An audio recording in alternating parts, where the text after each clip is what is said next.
Bueno, bienvenidos a todos nuevamente al curso de oculoplástica, órbita y trauma ocular, organizado por el Servicio de Oftalmología del Hospital Nacional Arzobispo Loaiza. El día de hoy tenemos el agrado de presentar el tema de obstrucción de vía lagrimal alta y baja a cargo del doctor Kenji Gacelo, quien es médico cirujano egresado de la Universidad Pedro Ruiz Gallo de Lambayeque y actualmente médico residente de segundo año de nuestra sede, el Hospital Nacional Arzobispo Loaiza, a quien le damos la bienvenida. Kenji, por favor, tienes la palabra. No, doctora, muchas gracias. Voy a compartir.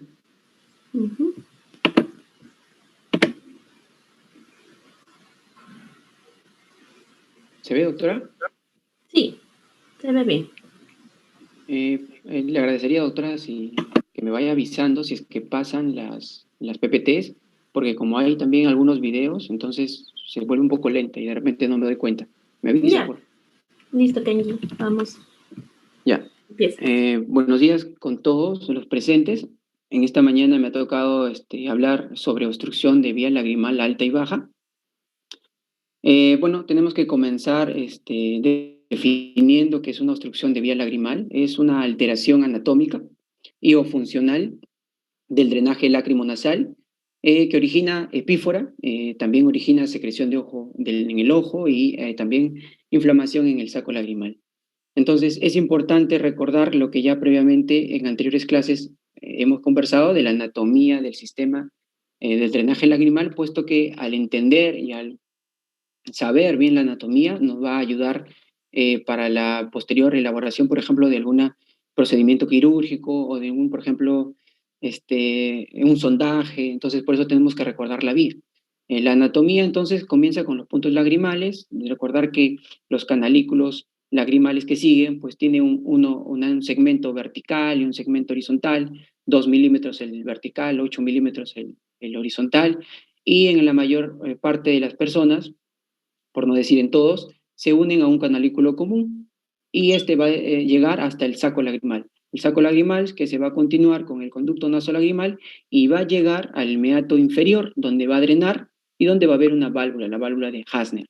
Entonces, recordar que en el meato inferior va a drenar el conducto nasolagrimal, y recordar también que a nivel del meato medio va a estar en estrecha relación con la parte del saco lagrimal.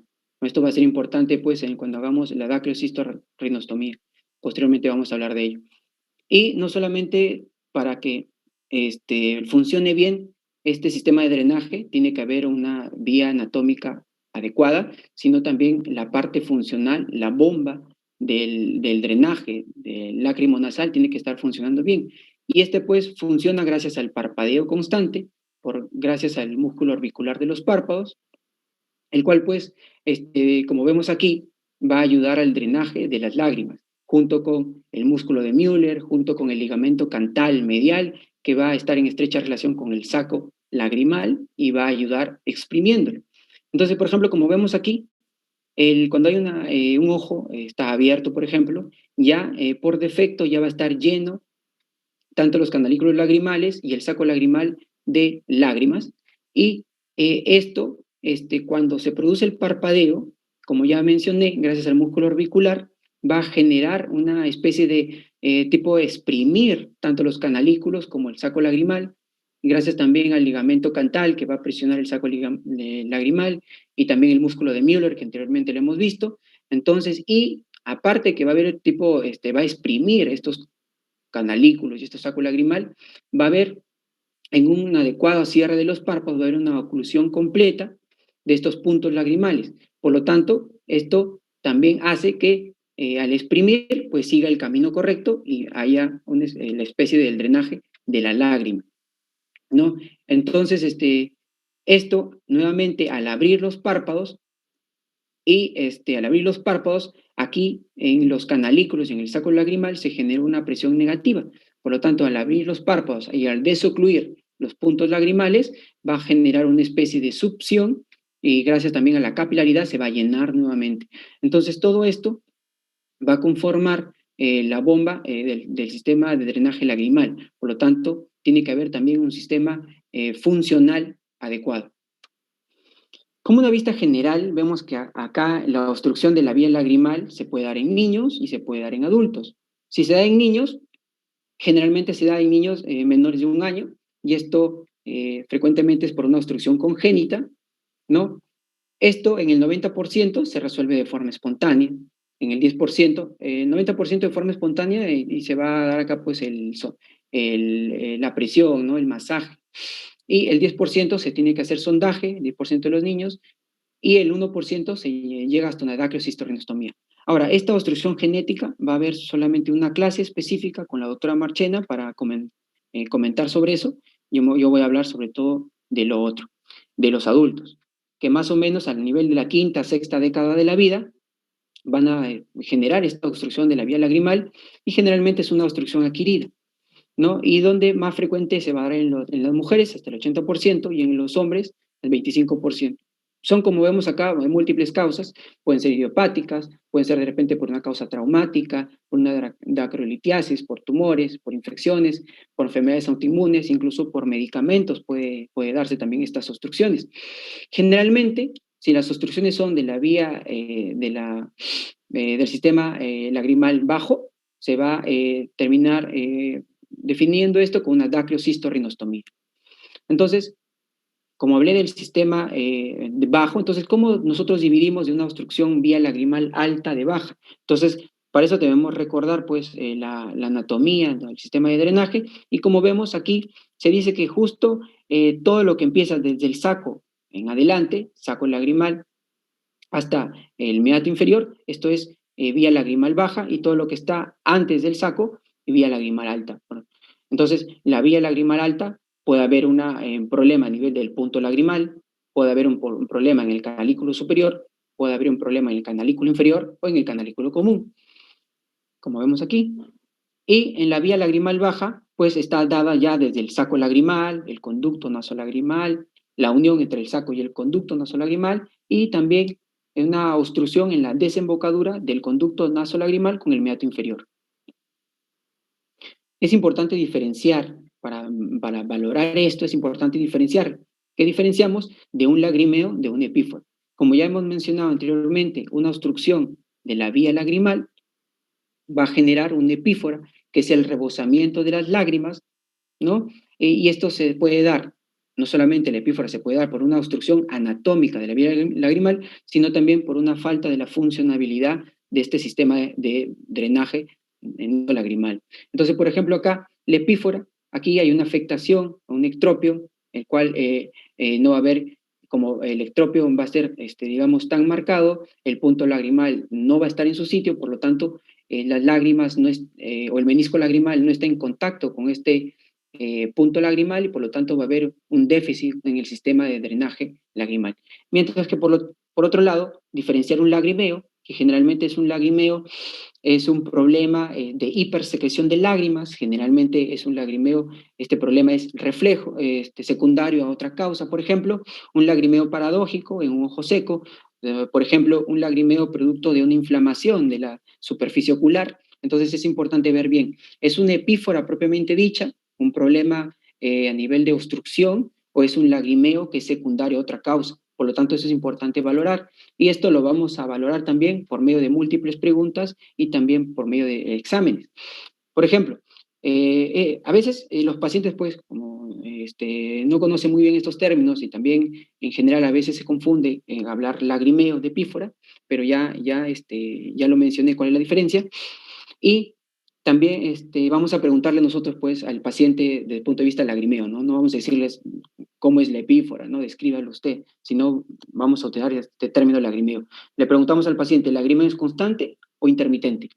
Si el lagrimeo es constante, generalmente se tiende a hacer una obstrucción de vías lagrimales altas, puesto que se queda permanentemente en el menisco lagrimal, en el saco conjuntival, por lo tanto va a ser constante.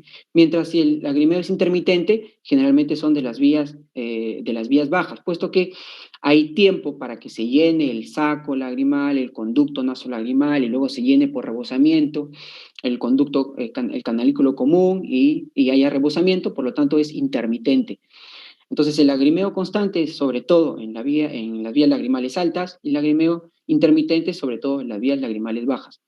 Si hay periodos de remisión o no, hay que saber diferenciar. Generalmente un problema secundario, un problema de lagrimeo, de hipersecreción secundario a algo, tiene un tiempo de duración menor a ya una epífora propiamente dicha. Una epífora, un problema obstructivo, ¿no? Tiende a ser más largo, ya de meses.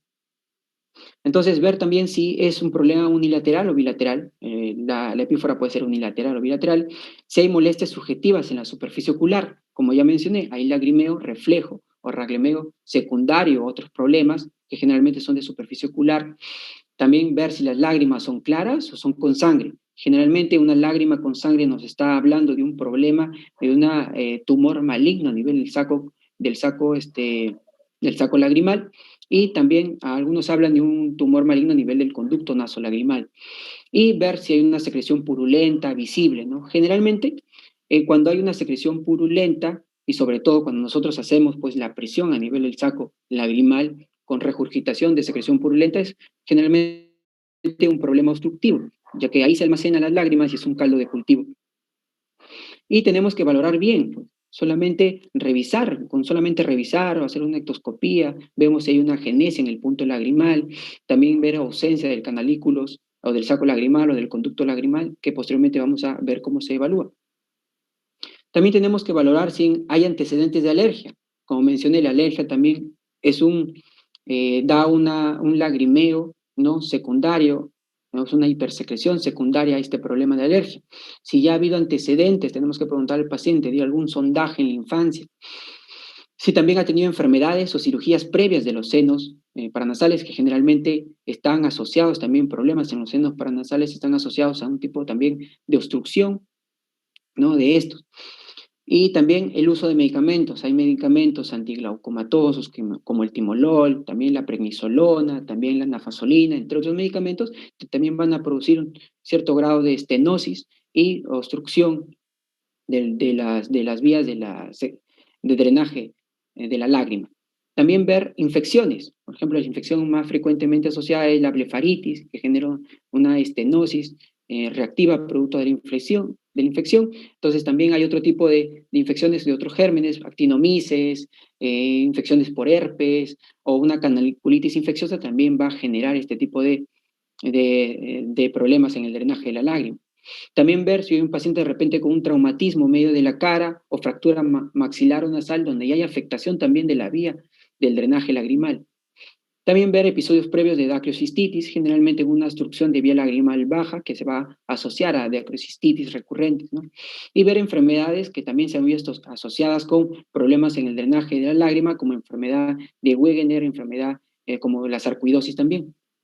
Entonces, nosotros ya hemos visto los signos y síntomas, por ejemplo, la epífora verdadera, producto de una obstrucción de la vía lagrimal. También puede haber un ojo rojo. El ojo rojo incluso puede ser secundario a la propia obstrucción, en la secreción legañosa, el dolor localizado en el área infrainterna del párpado, ¿no? El eritema, tumefacción o del saco lagrimal, generalmente las vías, obstrucción de las vías bajas. Y entonces nosotros tenemos que hacer un buen examen, una valoración del flujo de salida de las lágrimas, no con solamente, por ejemplo, lectoscopía. Como mencioné, si vemos un ectropio, entonces ya podemos más o menos ver por qué o qué está ocasionando pues esa epífora. Si vemos una conjuntivocalacia, también vemos que puede estar obstruyendo mecánicamente los puntos lagrimales y esto generar la epífora. O solamente vemos que el paciente ya viene con una parálisis facial, por lo tanto, no va a haber una adecuada función del músculo orbicular de los párpados, por lo tanto, no va a haber un adecuado bombeo para el drenaje del sistema lagrimal. Entonces, esto también puede estar ocasionando pues, el problema del epífora. O incluso nosotros vemos una prominencia a nivel del saco lagrimal, que ya estamos viendo, con solamente ver eso, podemos ver más o menos a qué nivel está la obstrucción de la vía lagrimal. y ver, o también podemos incluso palpar el saco lagrimal para ver, de repente podemos ver el reflujo de contenido mucopurulento, o de repente podemos ver algún tipo, o sentir algún tipo de tumor, o de repente sentir algún tipo de dacrolitiasis por ahí, ¿no? Entonces, no solamente ver eso, sino ver cómo están los párpados, cómo está la conjuntiva, si que de repente esa supuestamente epífora no se debe a una irritación mecánica, sobre todo de la córnea, por ejemplo, una entropio o una triquiasis, que frecuentemente esto suele generar lagrimeo intenso, con molestia del paciente, o de repente el paciente usa lentes de contacto, que pues esto también puede generar una conjuntivitis papilar, que esto puede también ocasionar un lagrimeo secundario a esto, ¿no? Y ya no es una epífora. Entonces tiene que haber una adecuada, desde la ectoscopía, valoración del flujo de las lágrimas, hasta un examen adecuado para ver si es una epífora o es un lagrimeo producto de una irritación mecánica de la córnea, generalmente por las pestañas. Entonces es importante valorar eso, y también es importante valorar sobre todo el menisco lagrimal. Recordemos que más o menos el volumen de lágrima que va a estar distribuido aquí en el ojo, en la superficie ocular, más o menos son de 7 microlitros. Estos 7 microlitros van a estar, 1 microlitro va a estar distribuido a nivel de la superficie ocular. 3 microlitros van a estar distribuidos en el menisco lagrimal, tanto superior e inferior, o sea, 1.5 en cada menisco lagrimal. Y 3 microlitros más van a estar distribuidos tanto en el saco conjuntival, el fornix superior e inferior, más o menos. Entonces, ver cómo es esta distribución de la lágrima, evaluar el menisco lagrimal. Generalmente la altura de este menisco lagrimal es de 0.2 milímetros a 0.4 milímetros, y nosotros ya no debemos incluso esperar que haya una epífora marcada para nosotros ver que hay una alteración de repente en la lágrima. Si nosotros vemos, por ejemplo, que hay un paciente con una altura del menisco lagrimal mayor a 0.6 milímetros, ya vemos que hay una alteración de la lágrima y tenemos que echarnos a buscar cuál es el problema. ¿Hay un problema obstructivo o hay un problema de hipersecreción?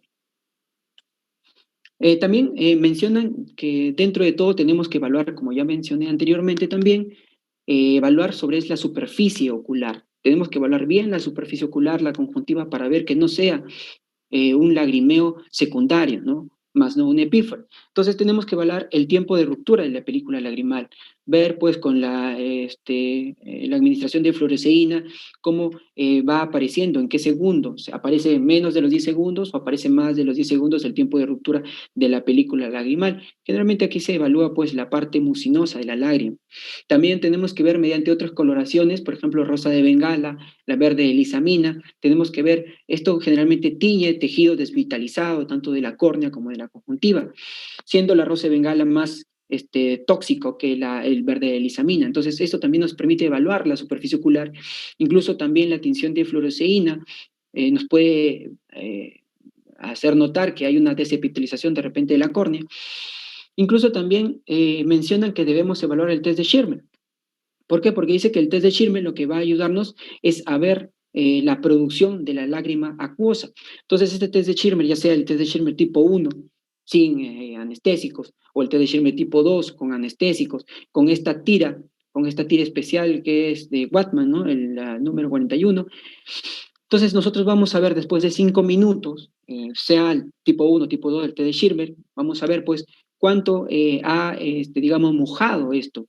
Y si de repente nosotros vemos pues que incluso menos de 5 minutos ya es completamente empapado pues, esta tira, entonces nosotros ya vamos a ver que pues hay una hipersecreción de lágrimas, ¿no? Pero generalmente una sola vez, si nosotros aplicamos una sola vez el test de Schirmer, pues eso no nos indica, digamos, algo fijo, ¿no? Se tiene que hacer varias veces para poder estar seguros de esto. También otra prueba que se menciona aquí es la prueba de desaparición del colorante. Instilamos pues fluoresceína, ¿no? Ya sea 1 al 2%, ya sea por gotas o ya sea por tiras de fluoresceína, y evaluamos después de 5 minutos más o menos. Primero vemos cómo está la lágrima con el azul de cobalto, y luego después de 5 minutos volvemos a evaluar. Después de 5 minutos tiene que haber más o menos desaparecido, no tiene que mantenerse igual. Pero si nosotros vemos que se mantiene igual después de 5 minutos, entonces nos damos cuenta que la lágrima continúa ahí, o sea, no hay un drenaje adecuado de esta lágrima. O incluso si nosotros hacemos en ambos ojos y luego vemos que hay una simetría, un ojo casi ha desaparecido completamente la fluoresceína y en el otro, pues todavía hay restos y bastantes restos de fluoresceína, entonces vemos una simetría y esta simetría también nos puede decir que un ojo, de repente, solamente la afectación del sistema de drenaje solamente de un ojo, más no del otro. Lo que también mencionan acá es una prueba que generalmente la agrupan dilatación, después hacen sondaje y luego irrigación de las vías lagrimales. Entonces tenemos que recordar para esta prueba que cómo está formado. Pues recordemos que hay un canalículo, ¿no? Superior e inferior. Ambos tienen una porción vertical, generalmente 2 milímetros, una porción horizontal de 8 milímetros. Entonces, para poder nosotros hacer la dilatación, generalmente, y antes de hacer la dilatación, es necesario haber hecho previamente la evaluación con la lámpara, ¿no? Con la lámpara de hendidura y ver cómo está ese punto lagrimal, tanto superior, inferior, ver la posición, ver la relación con el menisco lagrimal. ¿Por qué? Porque si nosotros de repente de frente vamos y hacemos la dilatación, entonces podemos confundirnos y llegar a conclusiones erróneas y de repente punto lagrimal ya estaba previamente estrecho, pero con la dilatación ya nosotros lo hemos convertido en normal, por así decirlo. Entonces, previamente hay que evaluar bien los puntos lagrimales. Entonces, como vemos acá, se introduce primero vertical y luego se va a horizontalizar, como vemos, porque hay una porción vertical y luego horizontalizar del canalículo.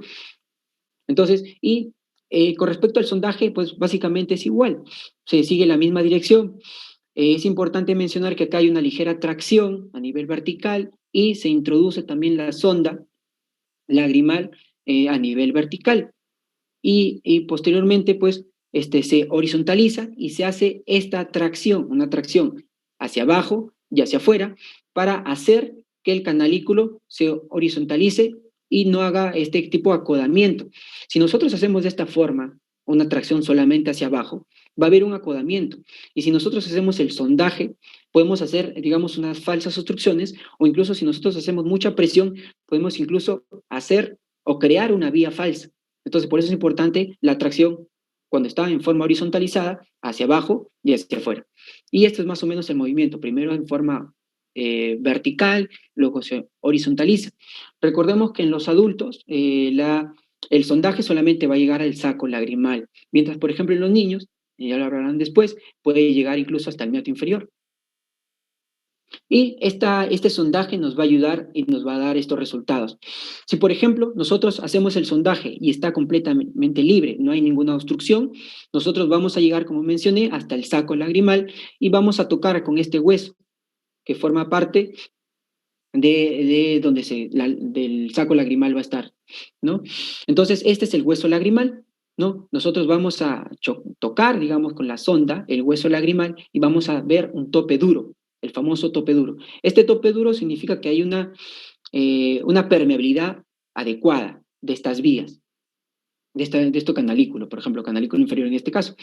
Y, por ejemplo, nosotros hacemos lo mismo, pero aquí hay una obstrucción de lo canalículo común.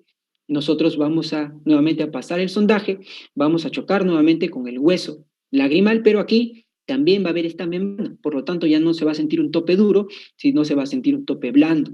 Por lo tanto, esto nos va a indicar que posiblemente haya una obstrucción del conducto canalicular común.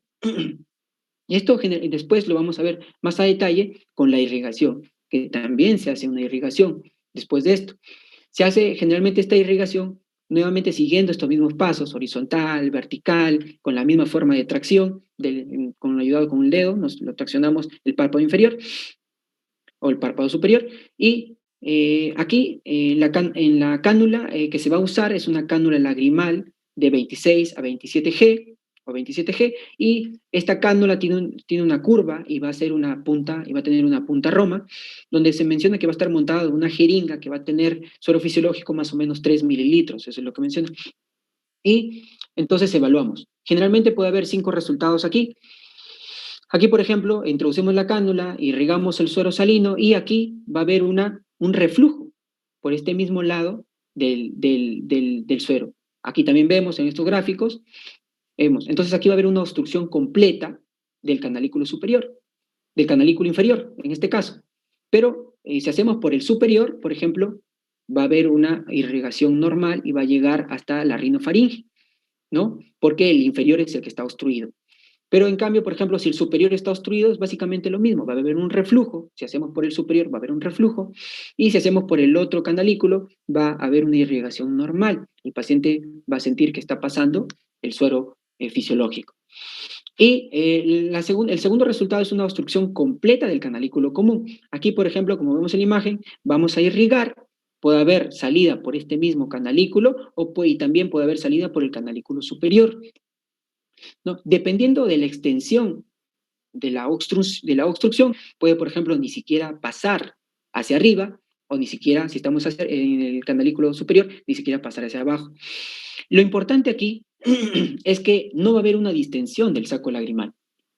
Al haber una obstrucción completa del canalículo común, nosotros palpamos el saco lagrimal en la irrigación y vamos a ver que no va a haber una distensión del saco lagrimal. Eso indica que no se está llenando el saco lagrimal. Eso indica que hay una obstrucción en el canalículo común. El tercer resultado es una obstrucción completa del conducto nasolagrimal. Aquí sí va a haber una distensión del saco lagrimal. ¿Por qué? Porque la obstrucción está acá, a este nivel. Por lo tanto, va a haber la lágrima, va a entrar y luego, porque acá hay una obstrucción completa, va a nuevamente, digamos, regurgitar hacia el canalículo superior, como vemos aquí en estos gráficos. Aquí, característicamente, sí va a haber una distensión del saco lagrimal. Por lo tanto, vemos que aquí ha pasado el saco lagrimal, pero el problema está más inferior. Y obviamente aquí, como hay una obstrucción completa, no va a haber pasaje a la rinofaringe del suero fisiológico. El paciente no va a sentir que pasa ningún líquido. Otro resultado es la obstrucción parcial del conducto nasolagrimal, en el cual vemos, como va a haber una obstrucción parcial, si nosotros inyectamos el suero fisiológico suavemente, el suero fisiológico no va a pasar a la rinofaringe. Pero como es una obstrucción parcial, si nosotros hacemos una inyección con mayor presión, va a pasar a la rinofaringe y también va a haber una regurgitación hacia el otro canalículo, ¿no? Entonces, la diferencia es en la presión que haces. Como es parcial, vas a hacer un poco más de presión y va a pasar hacia abajo, hacia la rinofaringe, pero también va a regurgitar hacia el otro canalículo, como vemos en estas imágenes. Y por último, si tú irrigas y pasa normal, sin ningún problema, no hay regurgitación, nada, entonces significa que el sistema de drenaje lagrimal es normal. Pero recordemos que aquí hacemos una presión de irrigación mayor a la fisiológica, porque nosotros estamos ejerciendo la presión, nosotros estamos instilando el suero fisiológico. Por lo tanto, esto no puede decir, de repente, sí está, no hay ninguna obstrucción anatómica, pero de repente el problema puede ser funcional, ¿no? Porque si el párpado o la bomba lacrimonasal del parpadeo no funciona bien para el drenaje de la lágrima, entonces el problema es funcional. Y si el problema es funcional, no va a haber un adecuado drenaje de la lágrima, ¿no? Aunque la anatomía sea normal. Por ejemplo, aquí, la anatomía puede ser normal, pero como nosotros estamos ejerciendo presión con la cánula, con la cánula de irrigación, entonces va a haber un pasaje normal, pero puede que haya un problema fisiológico. Eso se va a evaluar después. Entonces aquí la prueba de Jones está indicada cuando se sospeche de una obstrucción parcial. Entonces, si nosotros sospechamos de una obstrucción parcial, de repente instilamos la irrigación y hacemos un poco de presión, pero sí pasa, entonces nosotros pensamos, puede haber una obstrucción parcial. Entonces lo que se hace es la prueba de Jones. La prueba de Jones consiste en poner fluoresceína a nivel del saco del fornix inferior, ponemos fluoresceína ya sea con gotas o ya sea con una tira de fluoresceína al 1 al 2%, y lo que vamos a ver es vamos a esperar más o menos 5 minutos, generalmente a los 5 minutos ya tiene que estar drenando normalmente por todos los conductos del drenaje de la lágrima, y nosotros vamos a introducir, como vemos aquí, en la prueba de Jones tipo 1, vamos a introducir un algodón, obviamente con anestesia para no causarle dolor al paciente, al meato inferior, y nosotros vamos a, como si está bien, va a drenar. La fluoresceína va a teñir el algodón. Entonces, en la prueba de Jones tipo 1 es positivo, significa que el sistema de drenaje está permeable. O puede haber un lagrimeo por hipersecreción. Y puede haber un lagrimeo por hipersecreción, ¿ya? Si es más bien negativa, significa que no se ha teñido acá el algodón, entonces puede haber una obstrucción parcial, ¿no? Una obstrucción parcial o fallo en el mecanismo de bombeo, o pueden haber falsos negativos. Se tiene que realizar la prueba secundaria. Por ejemplo, la fluoresceína puede ingresar, como vemos aquí, puede ingresar hasta el saco lagrimal, pero de repente la obstrucción está aquí abajo, una obstrucción parcial, por lo tanto no se obtiene nada, no tiñe el algodón. O incluso la fluoresceína puede ingresar, pero el problema está aquí, a nivel superior, por lo tanto ya ni siquiera el saco se llena con fluoresceína, ¿no? Entonces tampoco se obtiene o se tiñe este algodón. Cuando pasa esto, se tiene que hacer la prueba de Jones tipo 2. Y aquí se dice que en esta prueba de Jones tipo 1, cuando es negativo, también puede dar falsos negativos. Y se dice que para disminuir estos falsos negativos, nosotros no vamos a esperar solo 5 minutos, sino que se dice que se puede esperar hasta 1 hora y se puede evaluar incluso con luz de cobalto la orofaringe para ver si ha pasado ahí la lágrima también, con la luz de cobalto y va a teñir la fluoresceína. Entonces, así, esperando 1 hora y evaluando de esa forma la orofaringe, podemos disminuir la cantidad de falsos negativos incluso a 0. En la prueba de Jones tipo 2, aquí ya no se va a instilar fluoresceína. Aquí más bien lo que se va a hacer es poner gotas de anestesia para tratar de lavar la fluoresceína que ha quedado en el fornix inferior y en la superficie ocular. Y luego de esto se va a instilar. ¿Qué se va a instilar? Suero fisiológico, como vemos aquí. Igual se va a instilar suero fisiológico y nuevamente vamos nosotros a esperar en el meato inferior con un algodón y vamos a ver. Si es positivo, significa que se ha obtenido aquí fluoresceína, se ha teñido, ¿no? El algodón. Eso significa que la fluoresceína sí ha entrado, tanto al canalículo superior como al canalículo inferior. Entonces, aquí dice que la permeabilidad funcional de las vías lagrimales superiores y se ha confirmado, ¿no? ¿Por qué? Porque han tenido que estar permeables las vías lagrimales superiores para que entre la fluoresceína y nosotros con la inyección lo único que hemos hecho es ejercer presión para llevarlo hasta abajo el algodón. Entonces, aquí dice que puede haber una obstrucción parcial del conducto nasolagrimal distal del saco. Por eso, al hacer la presión, nosotros hemos logrado que la fluoresceína llegue hasta el algodón. Mientras que si es negativa, significa que no ha entrado absolutamente nada de fluoresceína, ni a las vías superiores ni a las vías inferiores. Por lo tanto, si es negativo, hay una disfunción lagrimal de la vía superior, porque no ingresó, ¿no? Y hay por una obstrucción parcial o un fracaso en el bombeo. Recordemos que nuevamente aquí, como nosotros estamos ejerciendo presión, ¿no? Para que avance este sistema de drenaje, pues entonces aquí pues puede haber un fracaso también del sistema de bombeo. Las pruebas clínicas generalmente también hablan de la dacriocistografía con contraste. Esta prueba puede ser una prueba estática, como vemos aquí, donde se inyecta por medio de una sonda a las vías canaliculares un contraste radiopaco y se toman radiografías, ¿no? Y donde se ve o se va evaluando a nivel de dónde está ocurriendo la obstrucción. Por ejemplo, aquí hay una obstrucción, ¿no? Entonces, esto sirve para ver, dice de forma exacta, en qué parte de la anatomía del sistema de drenaje lagrimal está sucediendo la obstrucción. Pero no solamente puede haber una dacriocistografía con contraste estática, sino, por ejemplo, aquí vamos a ver la dinámica, la que se va haciendo en movimiento. Vamos viendo cómo se instila la sustancia radiopaca, va pasando por todo el saco lagrimal, vemos incluso nosotros la forma, y va bajando por el conducto nasolagrimal y llega después al meato inferior, y luego incluso aquí podemos ver cuando llega a la garganta el epiglotis, ¿no? Entonces esto, digamos que ayuda, incluso algunos autores dicen que es mucho mejor para ver y valorar la parte anatómica en la cual está el problema. Y también algunos autores dicen que con solamente un adecuado sistema de irrigación lagrimal, y siendo bien minuciosos, nosotros podemos ver pues ya a qué altura está la obstrucción. Pero mientras que otros dicen que la dacriocistografía es la mejor, ¿no? Aquí también vemos la dacriogammografía, en la cual mencionan, evalúa el drenaje lagrimal en condiciones más fisiológicas. ¿Por qué? Porque aquí se va a instilar a nivel del saco, a nivel del fornix inferior, se va a instilar un marcador, y este marcador se va a instalar allí. Entonces, con nosotros, con el parpadeo, con nosotros mismos, de manera fisiológica, vamos a hacer que este marcador vaya avanzando, y como se puede evaluar por las emisiones gamma que emiten, se puede tomar, digamos así, fotografías. Entonces, esto es una forma más fisiológica, porque ya no se va a usar esa forma de irrigar el medio radiopaco, sino digamos que va a avanzar por sí solo la lágrima, de forma más fisiológica. Y esto generalmente es para evaluar problemas obstructivos parciales, menciona. También se puede evaluar la tomografía y la resonancia. Tomografía generalmente para hueso, ¿no? Y resonancia generalmente para tejidos blandos, y que también nos van a ayudar a evaluar pues, un problemas obstructivos.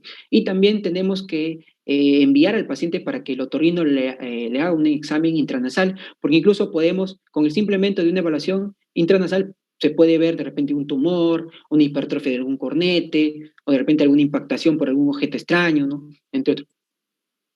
Y hablando exclusivamente de los trastornos de los puntos lagrimales, entonces los puntos lagrimales pueden ser puntos lagrimales muy pequeños, porque hay una oclusión o una estenosis que puede ser secundaria, por ejemplo, en inflamación, como una blefaritis.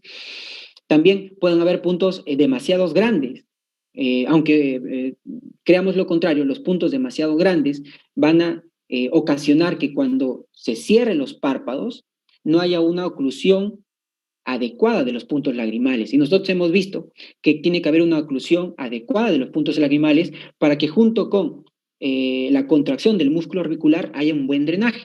Pero si los puntos lagrimales son demasiado grandes, cuando se ocluyen los párpados no va a ocluir completamente estos puntos lagrimales porque son demasiado grandes. Entonces, generalmente esto se produce por mecanismos iatrogénicos. De repente una puntoplastía, de repente le hicieron más cortes o le hicieron un poco grande. Entonces, generalmente esto se debe a mecanismos iatrogénicos. También esto va eh, a desencadenar un problema en el drenaje de la lágrima. También una mal posición de los puntos lagrimales. De repente un ectropio, nosotros tenemos que ver eso.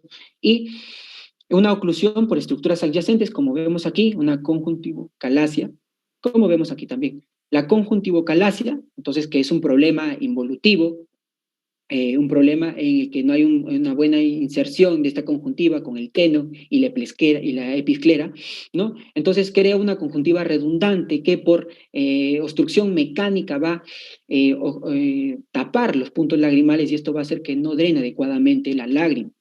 Generalmente esto también tiene tratamiento, se puede observar dependiendo de la magnitud del problema, usar lubricantes, o se puede usar corticoides tópicos, o incluso puede haber una fijación de esta conjuntiva, ¿no? Mediante puntos, o simplemente resección de esta conjuntiva, o incluso resecan y ponen membrana amniótica. También hablan de la estenosis puntal primaria aquí, en la cual tiene lugar en ausencia de una eversión puntal, ¿no? Aquí normalmente se debe, como mencioné, a una blefaritis crónica o una estenosis idiopática frecuentemente, y el tratamiento aquí va a ser como vemos aquí va a haber una estenosis en diferentes grados, y aquí ya el tratamiento después de hacer la puntoplastía. O incluso se puede hacer la dilatación aislada del punto lagrimal. Pero generalmente en las personas adultas esta dilatación aislada pues no tiene buenos resultados y dura un tiempo limitado nada más. Algunos generalmente hacen puntoplastía con diferentes técnicas, algunos hacen uno, algunos hacen dos, algunos hacen tres cortes con resección de la parte posterior y luego la sutura del mismo. Entonces eso es variable y depende de cada especialista. También hablan de una estenosis puntal secundaria, en la cual se produce, aquí ya va a haber una eversión del punto lagrimal que impide un buen drenaje. El tratamiento menciona, se puede hacer una cauterización retropuntal, o sea, una cauterización detrás del punto, más o menos de 5 milímetros, a nivel de conjuntiva, y esto pues va a hacer que se vaya retrayendo el párpado y vamos a posicionarlo a la correcta posición. También mencionan que se puede hacer una conjuntivoplastía medial cuando hay un ectropio. Aquí, por ejemplo, se hace una resección del tarso y de la conjuntiva en forma de rombo, más o menos de 4 por 8 milímetros, y luego se hace esa resección, se hace la unión por suturas, y esto va a ayudar también a que el ectropio medial se corrija. E incluso se puede hacer también el tensado del párpado inferior en un párpado donde tiene bastante lasitud, ¿no?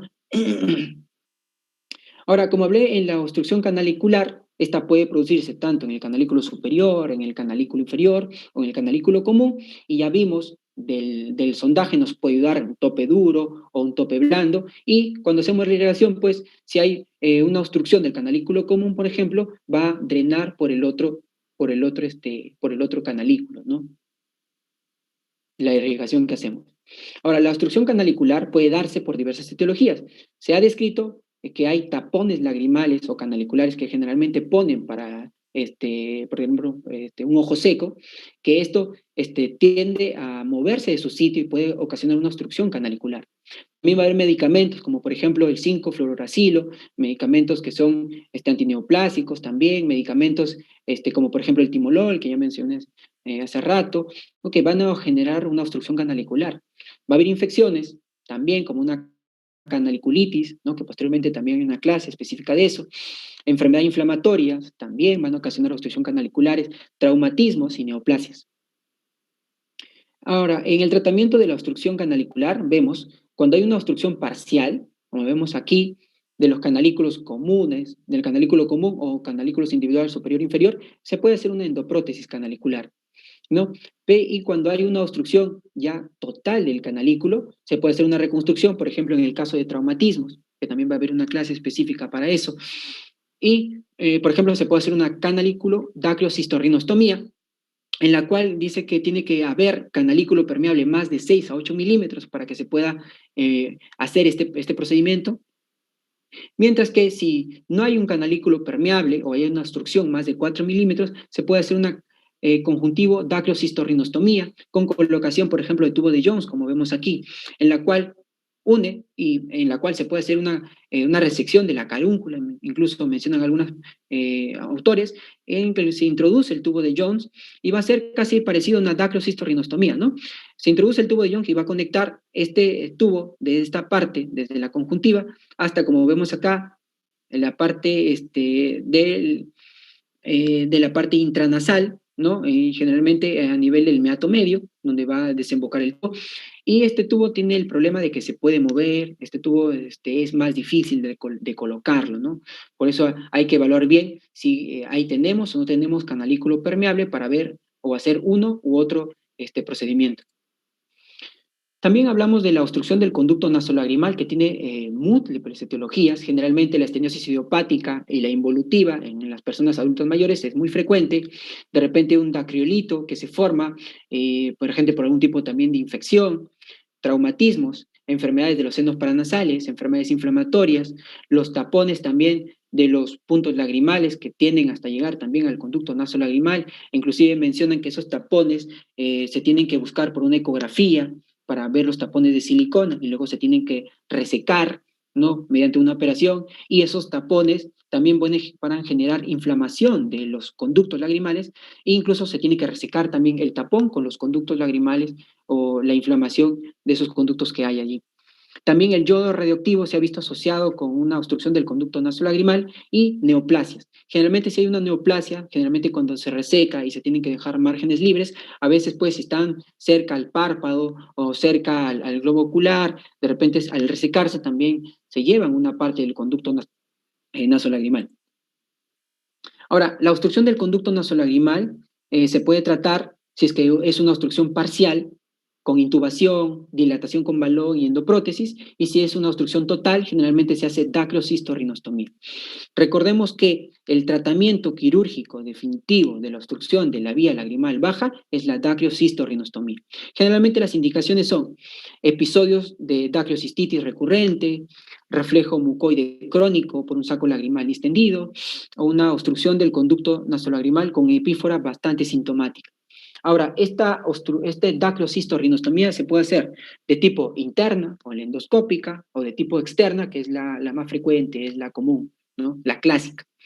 Y tiene diversos grados de beneficios. La dacriocistorrinostomía interna, generalmente como es dentro de la nariz, no se ve la cicatriz, tiene un periodo de recuperación más corto y menos molestias, y el éxito generalmente ronda los 70%. Mientras la dacriocistorrinostomía externa tiene mejor exposición, ¿para qué? Por ejemplo, ves una neoplasia, de repente ves dacriolitos, ¿no? Y se puede hacer con un éxito del 90%. Recordemos que tanto la dacriocistorristostomía interna y externa, si fallan la primera vez y se hace una segunda vez, esta segunda vez tiene una alta tasa de fracaso, sea la interna o la externa. Y aquí, por ejemplo, vamos a ver una dacriocistorrinostomía convencional en la cual pues hay diferentes técnicas y aquí, por ejemplo, lo que hace el cirujano es marcar la incisión a nivel, algunos dicen siguiendo el patrón de la cresta lagrimal anterior, algunos dicen también siguiendo el patrón de las líneas de la expresión para que no genere una, una cicatriz marcada. Y aquí, por ejemplo, el cirujano lo que hace es poner tanto un bloqueo a nivel de las ramas mediales del nervio infraorbitario, un bloqueo de las ramas del nervio dorsal nasal y un bloqueo incluso de las ramas del nervio hemoidal. Entonces, y luego hace la incisión y luego hace la separación primero de piel, de tejido subcutáneo, luego también reseca el músculo orbicular. Recuerdo que también va a pasar el tendón cantal por allí, anterior o rodeando al saco lagrimal. Entonces se va a resecar todas esas estructuras. Posteriormente se hace también hablan de una desperiostización y una separación del saco lagrimal para dejar donde este saco lagrimal pues se sitúa, que es la fosa lagrimal, y posteriormente pues hacen el ostium, ¿no? El ostium del hueso nasal, y hay diferentes técnicas para hacer este ostium, pero se hace este ostium más o menos, algunas literaturas mencionan de 10 milímetros en dirección hacia la nariz, ¿no? Sí se necesita aquí es que haya una buena vista de la mucosa nasal, porque se van a hacer los flaps posteriormente. Entonces acá menciona de 10 a 15 milímetros, ¿no? Y recordar que hay que tener también cuidado, porque si se va muy arriba, puede incluso perforar lámina etmoidal y puede incluso haber líquido cefalorraquídeo. Entonces hay que tener en cuenta eso. Algunos dicen que máximo hasta el tendón cantal medial, nada más. Y se sigue haciendo pues el ostium, luego posteriormente lo que hace es inyectar, aquí lo que inyectó es anestesia a la conjuntiva de la nariz, y luego ve más o menos, aquí cómo está por medio de este instrumento, viendo cómo va llegando hasta el saco. ¿Para qué? Y para hacer la creación del flap, ¿no? Se crea el flap, en este caso, pues, como es una cistitis crónica, entonces tenía este contenido. Entonces, una vez que se hace el flap, generalmente dicen en forma de U, se hace el flap de la mucosa del saco lagrimal, y posteriormente también se hace el flap de la mucosa nasal. Y luego, posteriormente, hay diferentes técnicas, pero por ejemplo, en este caso van a unir el flap anterior de la mucosa nasal con la mucosa del saco lagrimal. Y aquí, por ejemplo, en esta técnica lo que hace es usar mitomicina más o menos 3 milímetros, 3 minutos, y deja la mitomicina y posteriormente, pues, incluso aquí ya no van a dejar tubos de silicona. No solamente lo que va a hacer es unir lo que les mencioné, la mucosa nasal con la mucosa del saco lagrimal, y posteriormente cierra por planos. Y, por ejemplo, aquí lo que generalmente se hace en el hospital es una dacriocistorrinostomía externa con láser de diodo. Aquí, por ejemplo, lo que va a hacer es primero dilatar el punto lagrimal superior e inferior, y luego va a introducir la fibra láser que vamos a ver, esa es la fibra láser, y generalmente lo que nos vamos a ayudar por medio de la visión intranasal, vemos cómo está llegando la fibra hasta esta parte de la pared nasal, generalmente donde está el hueso lagrimal, y por medio pues del láser va haciendo la perforación y creando el ostium, tanto a nivel de la mucosa nasal, la mucosa lagrimal y también el ostium a nivel del hueso, ¿no? Y posteriormente a eso lo que hace es limpiar los restos necróticos y, por ejemplo, aquí sí va a dejar un tubo de silicona. En esta técnica sí va a dejar un tubo, por ejemplo, acá el tubo de Crawford, mencionan, ¿no? Y posteriormente se dice que se deja este tubo más o menos de 6 semanas a 6 meses, dependiendo del caso, sobre todo para mantener pues, que la cicatrización no obstruya este conducto que se ha creado. Y también para mostrar una cistorinostomía endoscópica, rápidamente, porque estamos contra el tiempo. Entonces aquí lo que hace es un paqui nasal, como escucharon, y donde también pone vasoconstrictores y luego pone la anestesia a nivel del meato medio. ¿Por qué el meato medio? Porque está justo en relación con el saco lagrimal. Y luego, una vez que algunas personas, como vemos en el gráfico de acá, se ayudan por medio de una luz, más o menos para saber a qué nivel poder hacer el corte, tanto de la mucosa como hacer posteriormente, mediante acá, por ejemplo, la Kerrison recta, el ostium, y posteriormente se hace como cuando ya se ve la conjuntiva del saco lagrimal, se hace el corte y pues se unen tanto el flap posterior del saco lagrimal como el flap anterior de la mucosa. Y acá, por ejemplo, no le ponen puntos, nada, simplemente lo deja allí y deja una sonda de silicona, como ya mencioné, algunas técnicas sí lo hacen, otras técnicas no lo hacen, ¿no? Depende de cada cirujano. Y ya para terminar, el diagnóstico diferencial puede ser con mucocele, glaucoma congénito, conjuntivitis, celulitis facial, cuerpo extraño ocular y ojo seco. Y las complicaciones después de esta obstrucción puede ser dacrocistitis, conjuntivitis, acceso del saco lagrimal, como vemos acá en las fotos, incluso con fístula cutánea y una celulitis preorbitaria. Bueno, eso sería todo. No sé si tienen algún comentario o alguna pregunta al respecto. He tratado de hacerlo lo más rápido posible, bastante la información. Muchas gracias, Kenji. No te salgas de tus diapositivas, por favor. Sigue compartiendo la pantalla.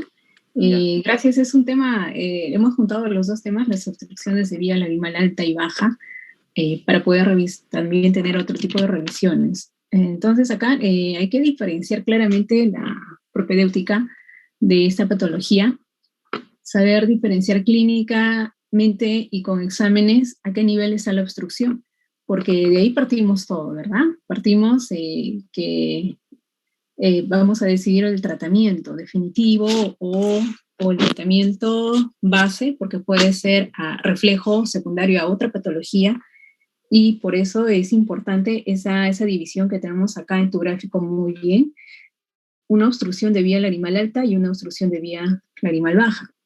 Importantísimo esta diferencia, lo has mencionado muy bien, cómo es una presentación de una obstrucción alta y cómo se presenta una obstrucción de vía lagrimal baja, ¿no? El lagrimeo persistente, permanente de la obstrucción alta es, como lo has dicho, es permanente, ¿no? El paciente nos dice que viene lagrimeando todos los días, mañana, tarde y noche, porque la obstrucción es simplemente a ese nivel alto y no da tiempo a que llegue a ese saco, a ese saco lagrimal que tiene una cavidad y se llena. Mientras este saco se llena, no hay lagrimeo. Entonces, la obstrucción baja, el lagrimeo no va a ser persistente, permanente, continuo, como en la alta, porque sí va a haber tiempo a que el saco se llene. Y generalmente, como son procesos crónicos, este saco lagrimal está dilatado. Y eso es un punto también para nosotros evaluar la cirugía, porque a veces si es muy poco el tiempo que ha transcurrido de la obstrucción, el saco lagrimal no está muy dilatado, es pequeño, incluso a veces puede ser hasta atrófico. No vamos a tener un buen flap en este caso. A veces solemos esperar, eso también nos ayuda a decidir si vamos a esperar o no para la cirugía. Claro, eso va a depender siempre de cada cirujano, quien va a decidir en qué momento va a hacerle la cirugía, ¿no? Bien, acá la definición está clara, porque un tratamiento de la obstrucción alta es en consultorio, lo podemos hacer en sala menor quizá, un sondaje con la irrigación, eso puede solucionarle todo el problema. Pero si es una obstrucción baja, no, ahí no, el sondaje no nos va a ayudar, simplemente el sondaje nos ayuda a determinar o confirmar que la obstrucción es a continuación del saco lagrimal. ¿En qué punto? No lo sabemos. A veces no es necesario saber a qué nivel está, en qué punto exacto del trayecto nasolacrimal o del saco está la obstrucción para para decidir el tratamiento definitivo, que es el quirúrgico, la dacriocistorrinostomía, por el método que elijamos o tengamos a disposición en la sede en que estemos. Bien, entonces el sondaje puede ser diagnóstico o tratamiento, ¿no? Es diagnóstico para definir si la obstrucción es alta y baja o baja, y tratamiento porque si es una obstrucción alta, muchas veces en el primer sondaje resolvemos el problema y perforamos esa membrana que está obstruyendo la vía lagrimal alta en canalículos o en el punto lagrimal, dependiendo, ¿no? El sondaje incluso puede ser 1, 2, 3 veces, porque tenemos oportunidad de hacerlo más veces. No siempre se logra en la primera ocasión resolver el cuadro, ¿ya? Y hay que tener conocimiento claro de la anatomía también, para no generar trayectos falsos. ¿Sí? Tienes que ver un video del sondaje. Acá, por ejemplo, has escrito que siempre lo primero es dilatar el punto lagrimal. Es decir, primero lo hemos evaluado, ¿no? Porque si está pequeñito, corto, estenótico, de repente debemos hacer una puntoplastía, además. En la lámpara de hendidura vemos las características exactas de ese punto lagrimal.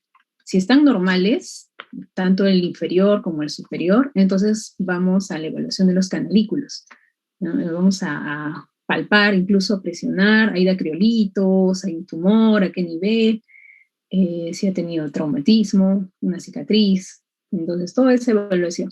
El sondaje, acá sí, hay un dilatador que usamos, esas son las sondas de Bowman que usamos para realizar el sondaje. El sondaje viene porque usamos sondas, sí hay diversos calibres. Usamos el calibre 1, de número 1, a veces el 0, dependiendo. Si no tenemos el 1, podemos usar el 2, el 3, el que nos ayude. La misma cánula incluso que vamos a usar para la irrigación, también si tiene un calibre, a veces hasta eso nos sirve de sonda para permeabilizar o dilatar ese canalículo, que es estrecho normalmente, pero sí se distiende. Por eso es que el sondaje en una persona normal no debe doler y es más sencillo, ¿ya? Y luego cuando realizamos la irrigación, obviamente hay que avisar al paciente que vamos a aplicar suero fisiológico, que no se asuste, que le va a llegar primero va a sentirlo en la nariz y luego en la garganta, ¿no? Y que se lo pase, no hay ningún problema. Entonces, esa comunicación permanente con el paciente en el sondaje. Así vemos que la vía lagrimal alta se puede afectar por diversos mecanismos y cómo lo vamos a evaluar y cómo lo vamos a tratar. Pero si es una obstrucción baja, tienes tus videos de las cirugías de dacrio, cistorrinostomía, que es el tratamiento definitivo quirúrgico en este caso. Sí, acá tenemos, por ejemplo, la dacrio-cistorrinostomía externa, que es la que tiene mayor eficacia.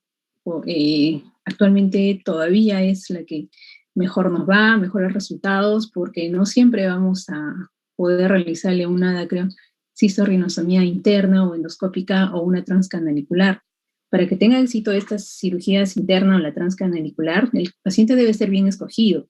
No debe, a nivel nasal, a nivel de hueso, no debe haber demasiada deformación de cavidad nasal, porque a veces ahí vienen las recidivas, ¿no? Entonces, primero de repente deben corregir a nivel de otorrinolaringología el defecto que tenga anatómico a nivel nasal y de repente recién podamos operar, ¿no? En cualquier tipo de obstrucción lagrimal, el otorrino nos va a ayudar mucho en una evaluación adecuada, porque hay que corregir primero eso. Y muchas de las patologías que tenemos a nivel ocular se han producido, tienen una etiología nasal.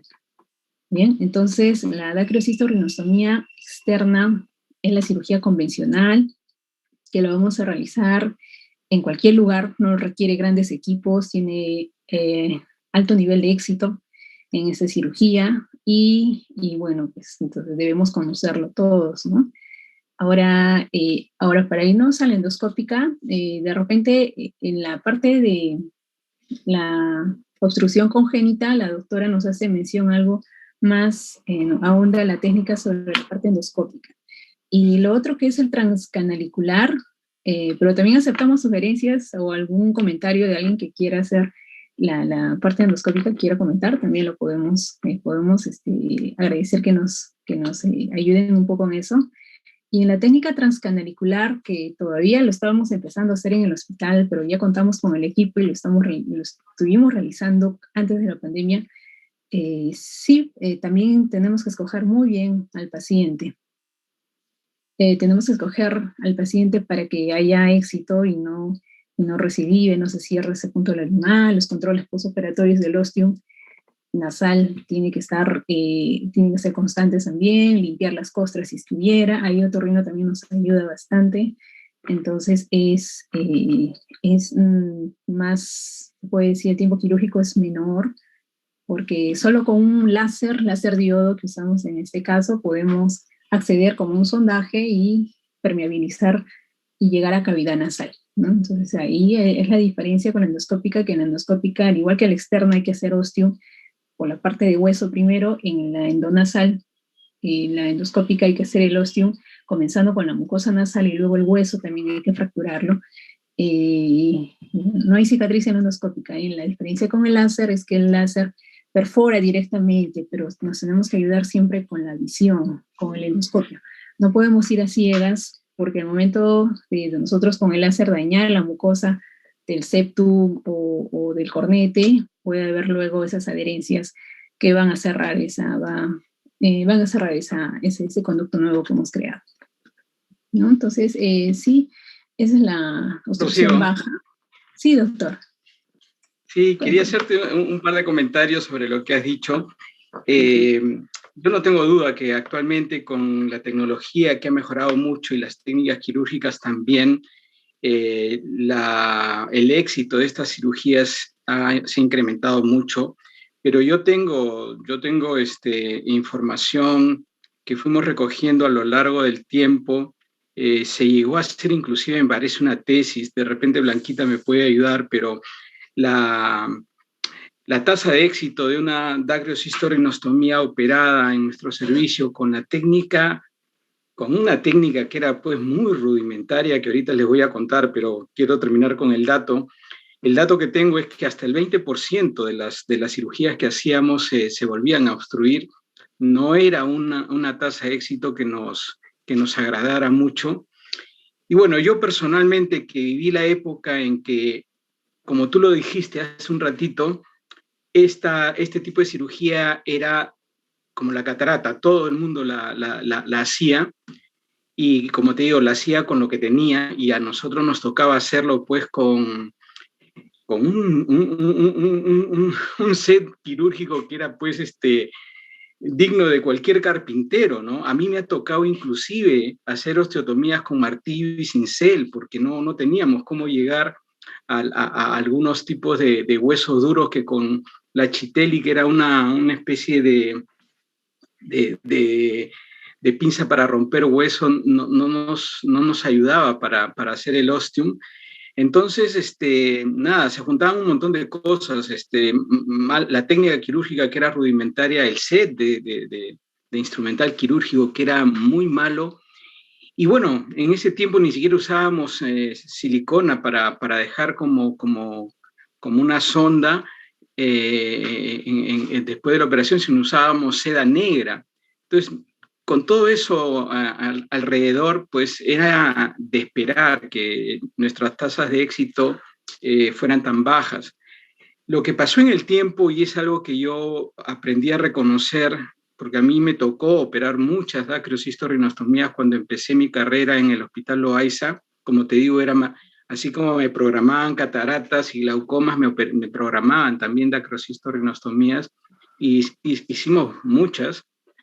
Tuvimos todas las complicaciones que pueden haber también, y lo que te puedo contar es que yo vi el cambio cuando comenzó a tecnificarse mejor la cirugía, ¿no?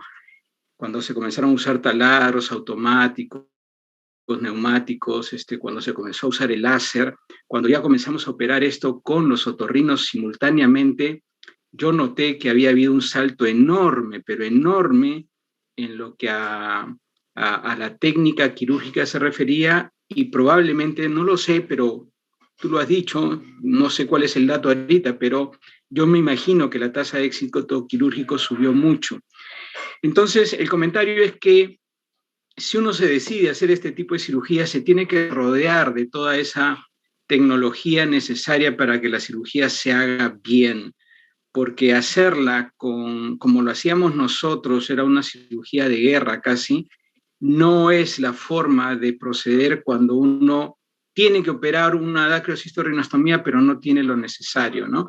Entonces, ahí hay un tema que en los tiempos actuales, y esto es algo que adopté desde que me dediqué a hacer retina ya hace varios años, lo que yo dije es, acá yo lo que tengo que buscar es quién hace mejor las dacriocistorrinostomías y a él le voy a mandar los pacientes, y desde entonces así lo he hecho.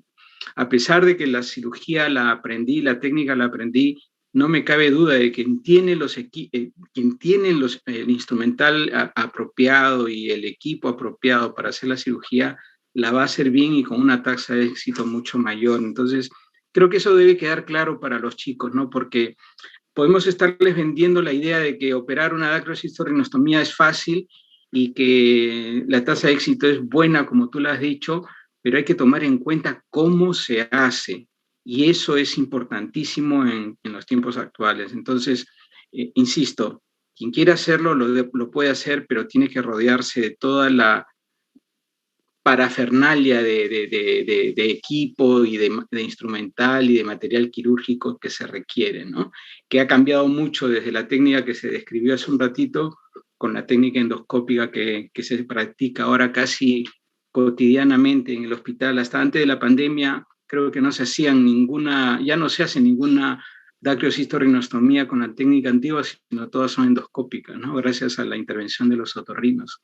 Ese era mi comentario, solamente para contarles cómo han pasado las cosas en el tiempo, ¿no? Y claro, nos faltarían ahora datos de cómo va la cosa ahora con la nueva técnica. No tengo la tasa de éxito, por lo menos en nuestras manos, en nuestro hospital, pero sí sabíamos que era 20% con la técnica antigua y cómo lo hacíamos de la manera que lo hacíamos, ¿no? Gracias, doctor Barriga. Sí, en realidad, lo que usted dice todavía no está lejos de la realidad, porque no todos, no en todas partes tienen todo y un equipo nuevo.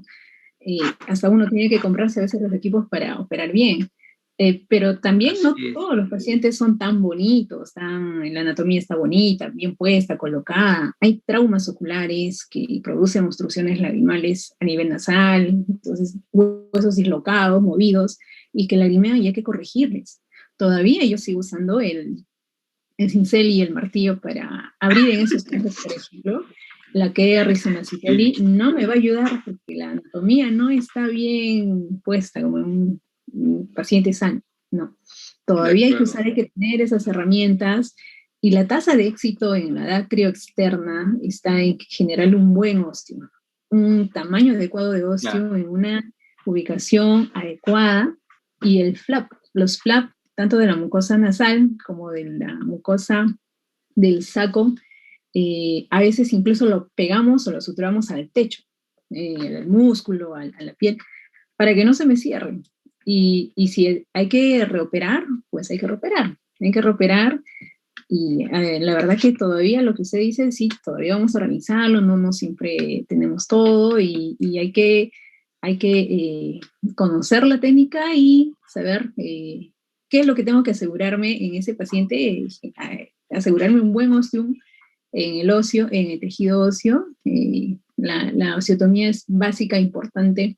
Ahí yo me ayudo con un hisopo por debajo, como en el video se vio, bueno, está muy cortito, pero el hisopo me ayuda a ver qué tamaño y a dónde debo dirigir la osteotomía, ¿no? No siempre la anatomía está todo en su lugar.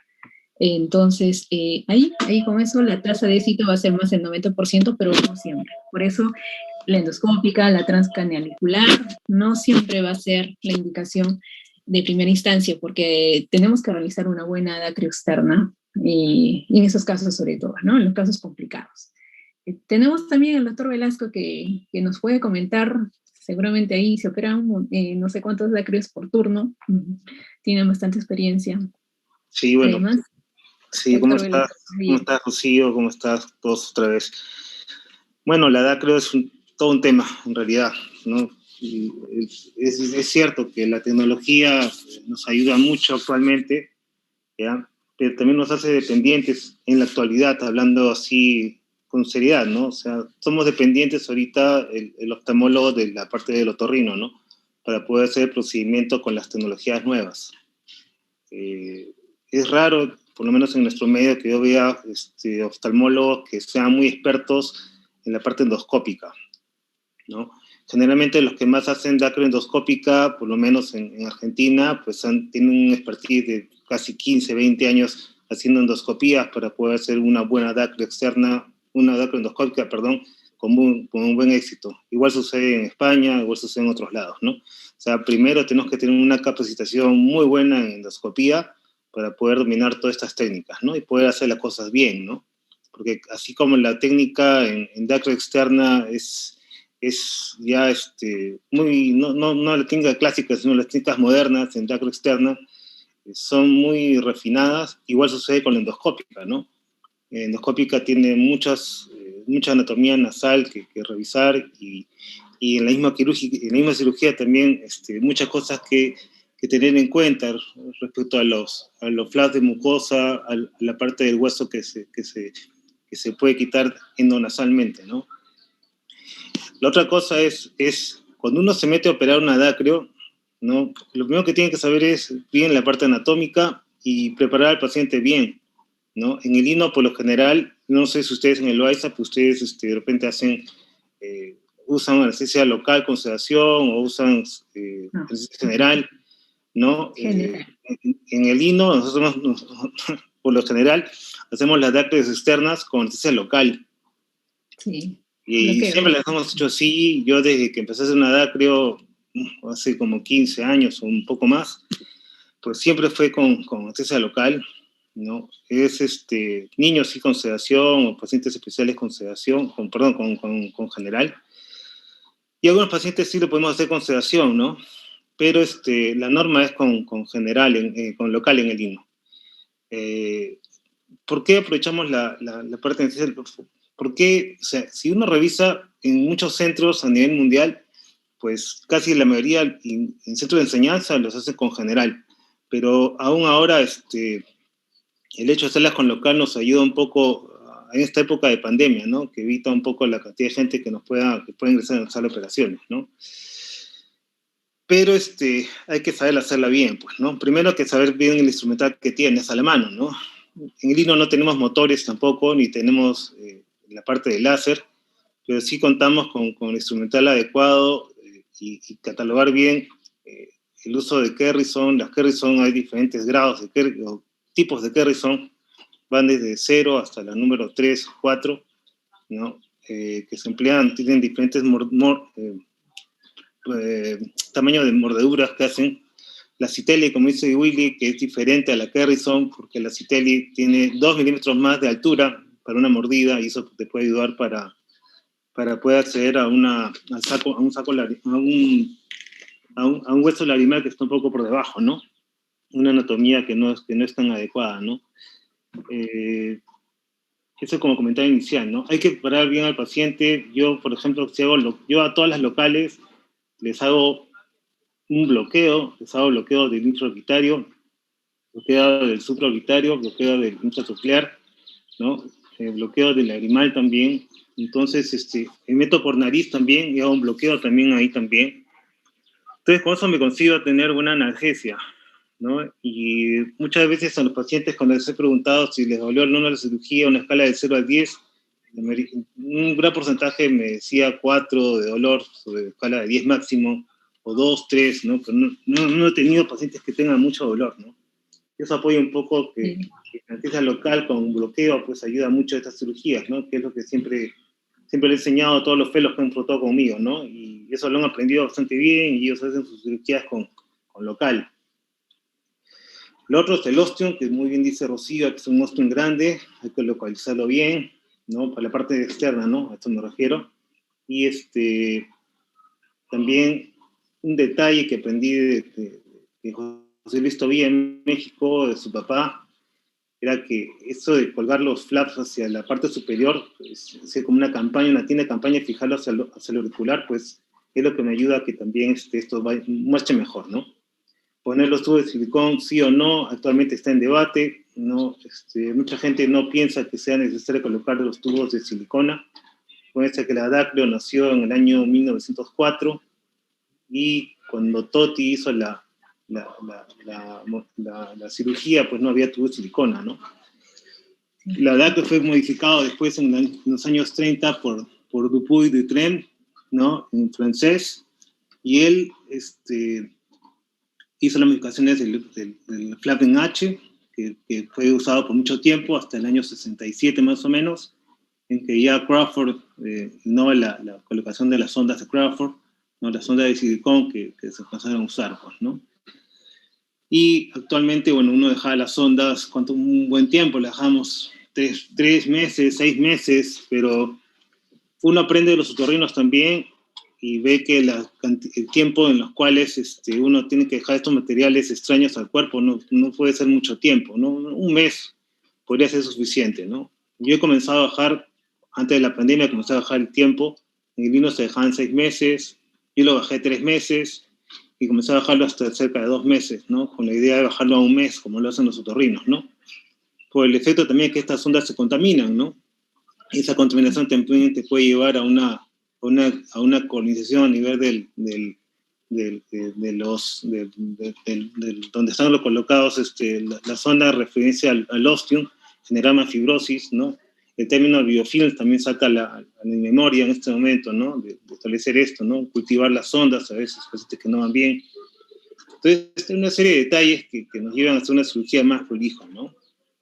¿Qué otra cosa más, así de comentario, no? Yo me reservaría el término de epífora únicamente para las cosas obstructivas. Eso es lo que en la exposición comenzamos a mencionar epífora con malposiciones palpebrales. Entonces, yo creo que epífora lo guardan solamente para la parte obstructiva. Todo lo demás es lagrimeo, y el lagrimeo no solamente es lagrimeo, sino puede ser hipersecreción también, ¿no? Pero estos son mis comentarios, ¿no? Otra de las cosas más, por ejemplo, el uso no de mitomicina. Hay gente que emplea mitomicina desde la primera cirugía, ¿no? En el hospital.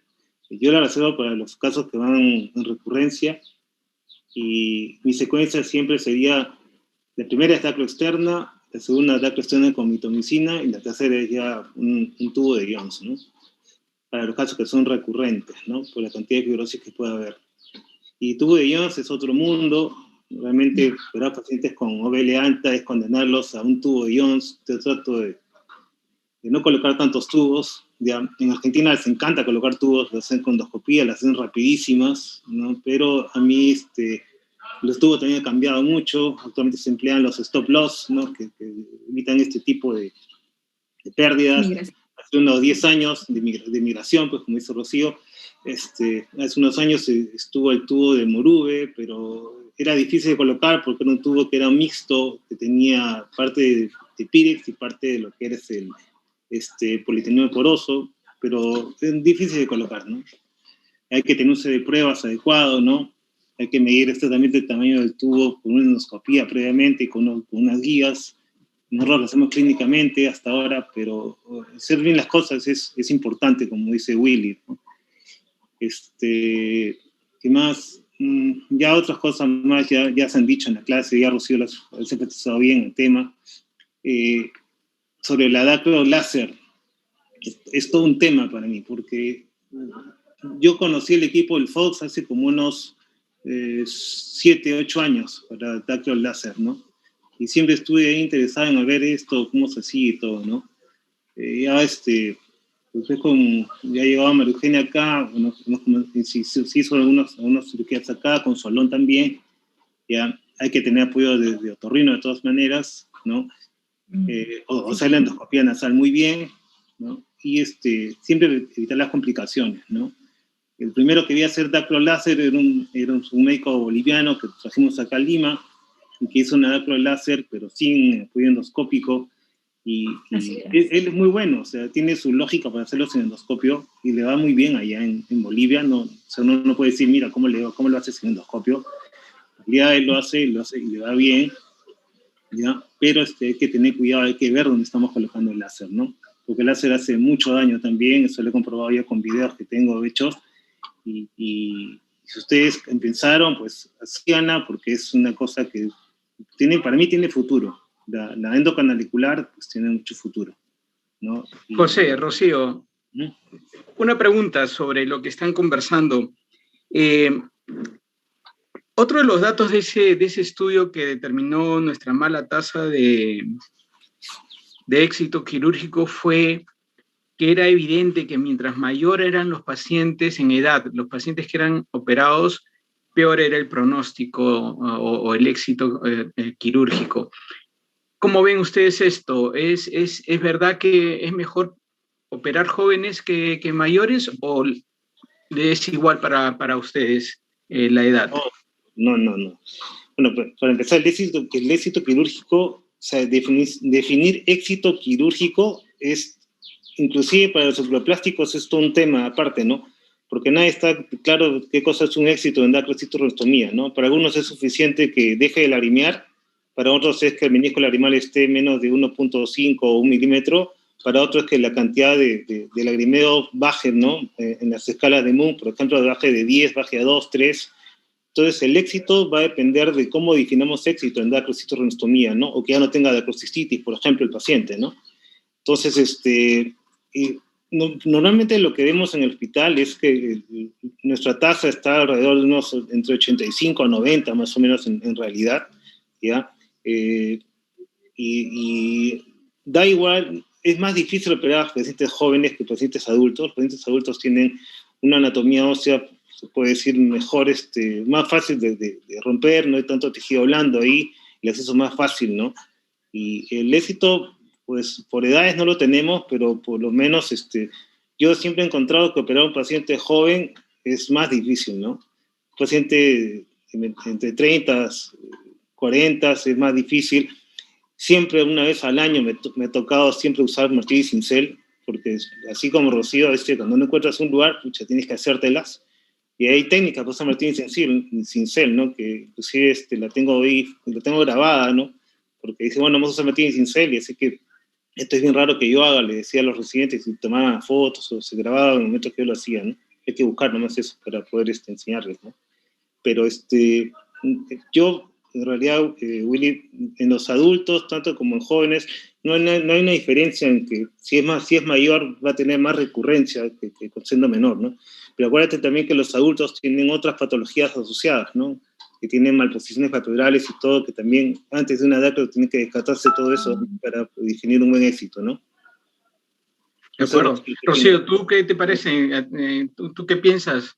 Igual, doctor. Igual, ¿no? Varones, jóvenes, grandes, tienen el hueso mucho más difícil de perforar, de romper. Yeah. Entonces, sí, la edad ahí, por ejemplo, en mujeres es más fácil, más sencillo generar el osín. Por ejemplo, solo hablando de esa parte.